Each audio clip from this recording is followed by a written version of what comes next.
Covishield vaccine को लेकर विपक्ष के नेताओं ने मोदी सरकार पर निशाना साधा है। कांग्रेस नेता रणदीप सुरजेवाला ने कहा, कोरोना के बाद हार्ट अटैक और ब्रेन स्ट्रोक के हजारों लाखों केस सामने आए।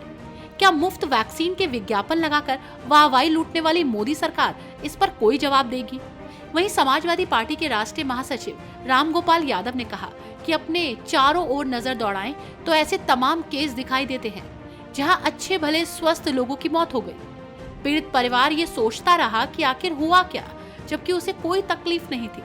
रणदीप सुरजेवाला ने कहा कि क्या वैक्सीन बनाने वाली कंपनी की जांच होगी? क्या इस सच का साइंटिफिक एनालिसिस होगा? उन्होंने सरकार पर सवाल उठाते हुए कहा, क्या इसी वैक्सीन बनाने वाली कंपनी से भाजपा ने इलेक्टोरल बॉन्ड में करोड़ों रुपए लिए थे? पत्रकारों से बात करते हुए प्रोफेसर रामगोपाल यादव ने कोविड वैक्सीन पर सवाल उठाए हैं, साथ ही सरकार की नीतियों की कड़ी आलोचना की है। उन्होंने कहा कि मेरे कई लोग परिचित हैं जो अच्छे भले थे, जिनकी आगे चलकर वैक्सीन की वजह से हार्ट अटैक से मौत हो गई।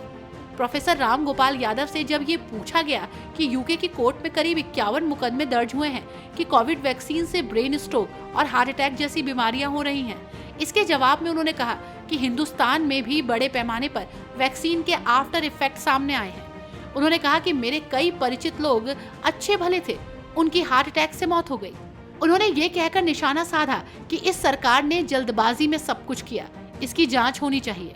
तो वहीं पूर्व प्रधानमंत्री HD देवेगौड़ा और उनके पोते पर लगे आरोपों को लेकर रामगोपाल यादव ने कहा कि ये बहुत गंभीर आरोप है। हालांकि मैं अभी कुछ नहीं कहूंगा जब तक मुझे पक्की जानकारी नहीं हो जाए।